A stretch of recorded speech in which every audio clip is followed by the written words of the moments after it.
Bismillahirrahmanirrahim. Assalamualaikum warahmatullahi wabarakatuh. Baiklah adik-adik semua, hari ini kita akan belajar tadabbur surah Al-Ikhlas Pendidikan Islam tahun 4.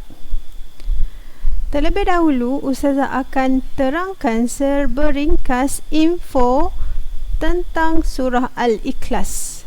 Surah ini dikenali dengan nama Surah Al-Ikhlas kerana menegaskan kemurnian tauhid kepada Allah.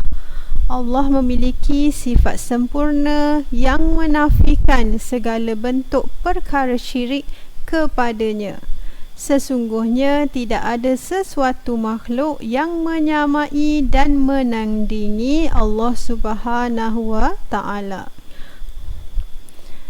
Baiklah, kita akan tengok satu persatu surah Al-Ikhlas.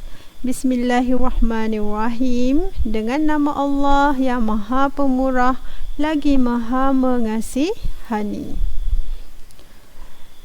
Qul huwallahu ahad. Katakanlah, wahai Muhammad, Tuhanku ialah Allah yang Maha Esa. Ustazah ulang lagi sekali. Qul huwallahu ahad. Allahus samad. Allahus samad. Allah yang menjadi tumpuan sekalian makhluk untuk memohon sebarang hajat. Lam yalid wa lam yulad. Lam yalid wa lam yulad. Ia tiada beranak dan ia pula tidak diperanakkan. Wa lam yakul lahu kufuwan ahad.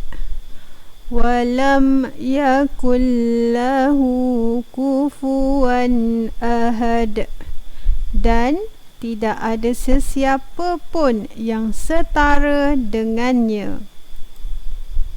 Begitulah surah Al-Ikhlas ayat 1 hingga ayat yang ke-4. Ustazah yakin kebanyakan adik-adik sudah menghafaz dengan lancar surah Al-Ikhlas tersebut.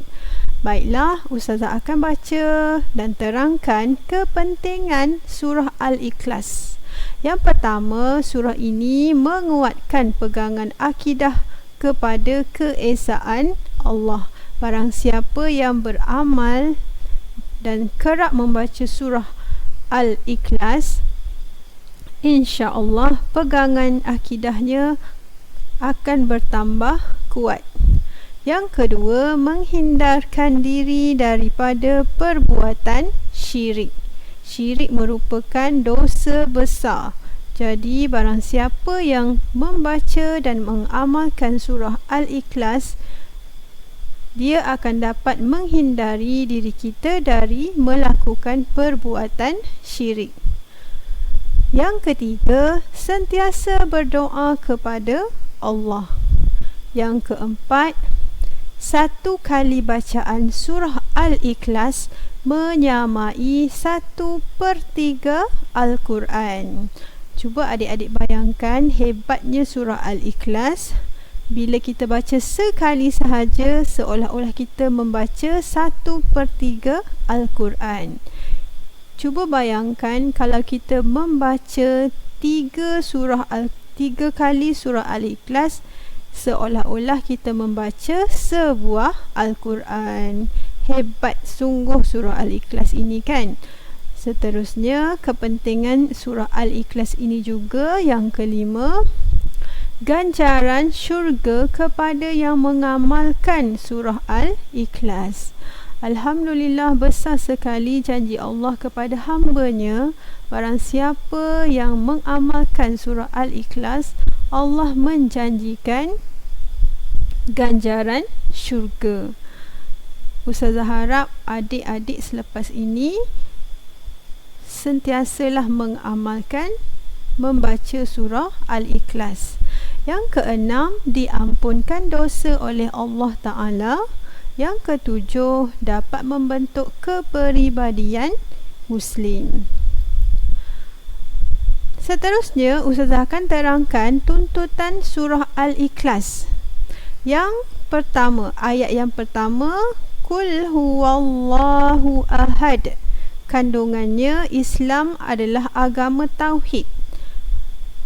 Tuntutannya, meyakini Allah Maha Esa, sentiasa ikhlas dalam melakukan ibadah, membanyakkan menyebut kalimah La ilaha illallah.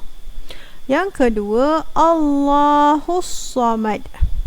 Allah tempat meminta pertolongan. Tuntutannya, memohon pertolongan hanya kepada Allah, menghindari diri daripada perasaan putus asa, bersangka baik dengan setiap ketentuan Allah. Jadi sebagai umat Islam, kita hanyalah memohon pertolongan kepada Allah. Jauhkan dari memohon pertolongan selain dari Allah. Berserahlah kepada Allah kerana Allah merupakan tempat meminta pertolongan. Manusia ada kalanya tidak mampu membantu manusia yang lain, tetapi mengadulah kepada Allah, nescaya Allah akan mendengar dan membantu hamba-Nya yang di dalam kesusahan. Seterusnya, tuntutan surah Al-Ikhlas pada ayat yang ketiga, Lam yalid wa lam yulad. Allah tidak mempunyai anak dan pasangan. Tuntutannya ialah merenung ciptaan Allah dan mengagumi ciptaan Allah. Allah mencipta berbagai-bagai perkara di sekeliling kita, dan setiap sesuatu yang Allah ciptakan tersebut mempunyai kebaikannya yang tersendiri. Jadi kita hendaklah sentiasa merenung dan berfikir tentang ciptaan yang Allah jadikan tersebut. Yang kedua, yakin Allah Maha Berkuasa dan tidak perlu kepada pasangan dan keturunan. Sudah tentu Allah hebat, Allah yang bersifat Maha Agung, tidak memerlukan pembantu. Allah Maha bersifat iradah. Yang ketiga, mempelajari ilmu akidah bagi memantapkan iman. Seterusnya, Ustazah akan baca tuntutan surah Al-Ikhlas ayat yang keempat. Walam yakullahu kufuwan ahad. Allah tidak serupa sama sekali dengan makhluk. Sudah pasti Allah itu tidak serupa dengan makhluk. Makhluk mempunyai banyak kelemahan.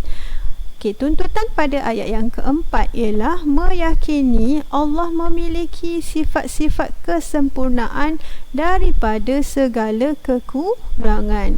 Kekurangan adalah sudah pasti kepada manusia, akan berlaku kepada manusia, tetapi Allah sudah pasti memiliki sifat-sifat yang sempurna dan tidak pernah melakukan kesalahan. Yang kedua, bersyukur atas nikmat kurniaan Allah. Dan yang ketiga, menginsafi kekurangan diri. Di sini ada satu tazkirah yang ingin Ustazah bacakan. Bismillahirrahmanirrahim. Daripada Abu Darda, Rasulullah sallallahu alaihi wasallam bersabda, apakah seseorang daripada kamu mampu membaca dalam satu malam 1/3 Al-Quran? Okey, Rasulullah bertanya, adakah seseorang daripada kamu mampu membaca dalam satu malam 1/3 Al-Quran? Cuba adik-adik bayangkan, 1/3 Al-Quran tu memang banyak muka suratnya. Mereka pun berkata, dan siapa antara kami mampu membaca 1/3 Al-Quran dalam satu malam? Mereka tertanya-tanya, adakah di kalangan mereka tu yang mampu membaca 1/3 Al-Quran dalam satu malam? Rasulullah bersabda, Qul huwallahu ahad. sebanding dengan 1/3 Al-Quran. Riwayat Al-Bukhari. Hadis ini jelas menunjukkan dan memberitahu kepada kita bahawa apabila kita membaca surah Al-Ikhlas, Qul huwallahu ahad, maka seolah-olah kita telah membaca 1/3 Al-Quran. Cuba adik-adik bayangkan kalau kita baca 10 kali, 20 kali dalam satu hari, bermakna kita telah khatam Al-Quran berkali-kali dalam sehari. Baiklah, Ustazah harap video ini akan memberi manfaat kepada adik-adik semua. Semoga video ini bermanfaat dan kita akan jumpa lagi pada video yang seterusnya. Wabillahi taufik wal hidayah. Assalamualaikum warahmatullahi wabarakatuh.